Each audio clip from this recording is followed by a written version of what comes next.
திருச்சிற்றம்பலம். அனைவரையும் சைவம் nature YouTube சேனலுக்கு அன்புடன் வரவேற்கின்றேன். சேனலை சப்ஸ்கிரைப் பண்ணுங்கள், லைக் பண்ணுங்கள். சரிங்க, இன்றைக்கி வீடியோக்குள்ளே போவோம். இன்றைக்கி நம்ம என்ன பார்க்க போகிறோம் அப்படின்னா, பெரிய புராணத்தில் வரக்கூடிய பூசலார் நாயனாரோட வரலாறு பற்றி தான் பார்க்குறோம். பூசலார்னா யார் அப்படின்னா, தொண்டை நாட்டில் திருநின்ற ஊரில் வந்து பிறந்திருக்காங்க. இந்த திருநின்ற ஊர் வந்து காஞ்சிபுரத்துக்கு அருகில் வந்து அமைஞ்சிருக்கு. பூசலார் அந்தனர் குடும்பத்தில் வந்து பிறந்திருக்காங்க. அவங்க வந்து தீராத சிவ வழிபாடு மேற்கொள்ளக்கூடிய ஒரு குடும்பம். பூசலாருக்கு மனசில் வந்து ஒரு ஆசை ஏற்படுது. என்ன அப்படின்னா, சிவபெருமானுக்கு வந்து கோவில் கட்டணும். கோவில் கட்டுறதுனா ஒரு சாதாரண ஒரு செயல் வந்து கிடையாது. அதுக்கு அதிக அளவுல பணம் வந்து தேவைப்படும். ஆனால் பூசலார் வந்து ஒரு சாதாரண அடியார் தான். அதனால என்ன பண்ணுறாரு, தன்னோட ஊர் மக்கள்கிட்ட போய் இந்த மாதிரி சிவபெருமானுக்கு வந்து கோவில் கட்டணும், உங்களால் முடிந்த அளவு நன்கொடை செய்யுங்க அப்படின்னு சொல்லி சொல்கிறாங்க. ஊர் மக்களும் அவங்களால முடிந்த அளவு நன்கொடை வந்து செய்கிறாங்க. ஆனால் அது வந்து கோவில் கட்டக்கூடிய அளவு வந்து கிடையாது. அதனால் பூசலாருக்கு மனதில் வந்து அதிகப்படியான அளவு வந்து துன்பம் வந்து ஏற்படுது. பொதுவாக வந்து வழிபாட்டை வந்து 2 வகையில் சொல்லலாம். புற வழிபாடு, அக வழிபாடு. புற வழிபாட்டில் கிடைக்கக்கூடிய பலன் எல்லாமே அக வழிபாட்டை வந்து சென்றடையும். பூசலாருக்கு மனதில் வந்து ஒரு எண்ணம் ஏற்படுது. என்ன அப்படின்னா, கடவுளை வந்து பொதுவாக வந்து நம்ம நீர்னால் வழிபடலாம், இல்லைனா மலர்களை தூவி வழிபடலாம், மலர்கள் இல்லாதப்ப இலைகளால் வழிபடலாம்.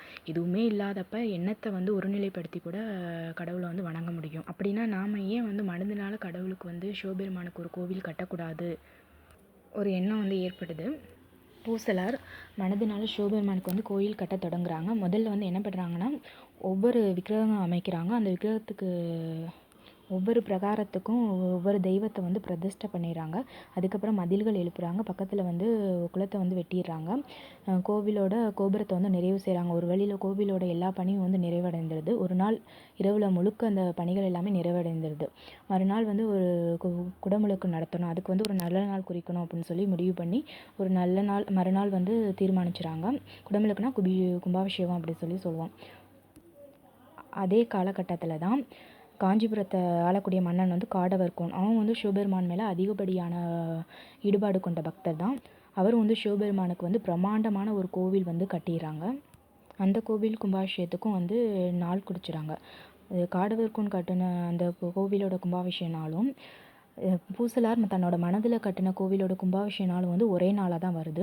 அந்த நேரத்தில் வந்து சிவபெருமான் என்ன பண்ணுறாங்க அப்படின்னா, மன்னனோட கனவுல வந்து தோன்றி, திருநின்ற ஊரில் என்னோட அடியன் வந்து எனக்காக கோயில் கட்டியிருக்காங்க, அந்த கோயில் குடமுழுக்கு விழாவுக்கு நான் செல்ல போகிறேன், உன்னோட கோவிலோட குடமுழுக்கு விழாவை வந்து நாளை வந்து நீ மாற்றிக்க அப்படின்னு சொல்லி சிவபெருமான் வந்து சொல்லிடுறாங்க. அந்த மன்னனுக்கு என்ன செய்கிறதுனே புரியலை. இது வந்து நிஜமா இல்லை கனவா எதுவுமே தெரியல. எப்படியோ சிவபெருமான் வந்து நம்மகிட்ட வந்து சொல்லியிருக்காங்க அப்படின்னு அவன் வந்து மன்னன் வந்து கோவம் கொள்ள. ஏன்னா அவரும் வந்து சிவபெருமான் மேலே ஒரு பக்தன் தான்.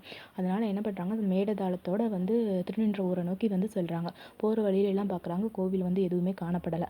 அப்படின்னா அங்கே உள்ள மக்கள்கிட்ட வந்து கேட்குறாங்க, இந்த மாதிரி வந்து சிவபெருமானுக்கு வந்து ஒரு அடியார் வந்து கோவில் கட்டியிருக்காங்களே, இந்த கோவில் எங்கே அப்படின்னு சொல்லி கேட்குறாங்க. அப்படின்னா மக்கள் சொல்கிறாங்க, நாயனார் தான் சிவபெருமானுக்கு கோவில் கட்டணும் அப்படின்னு சொல்லியிருந்தாங்க அப்படின்னு சொல்லிட்டு, சரி நாயனாரை போய் நாங்கள் அழைத்துட்டு வர்றோம் அப்படின்னு சொல்லும்போது சிவபெருமான் வந்து இல்லை வேணாம், நானே வந்து பூசலாரை வந்து பார்க்குறேன் அப்படின்னு சொல்லிட்டு பூசலாரை வந்து காண சொல்கிறாங்க.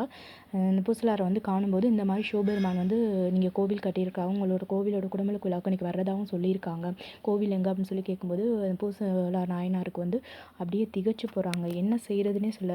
சிவபெருமான் வந்து தம்மோட மனதினால் கட்டப்பட்ட கோவிலோட குடமுழுக்கு விழாவுக்கு வந்து வரேன்னு சொல்லியிருக்காங்களே அப்படின்னா, இதுலேருந்து நமக்கு என்ன தெரியுதுன்னா, சிவபெருமான் வந்து நம்மளோட மனதை வந்து ஒருநிலைப்படுத்தி நமக்கு என்ன வேண்டுமோ அதை நம்ம கேட்கும்போது கண்டிப்பாக அது வந்து நிறைவேறும். எந்த ஒரு செயலுமே அது நடக்க வேண்டிய காலகட்டத்தில் வந்து கண்டிப்பாக வந்து நிறைவேற தான் செய்யும். சரிங்க, இன்னொரு பதிவில் மீண்டும் நாம் தொடருவோம்.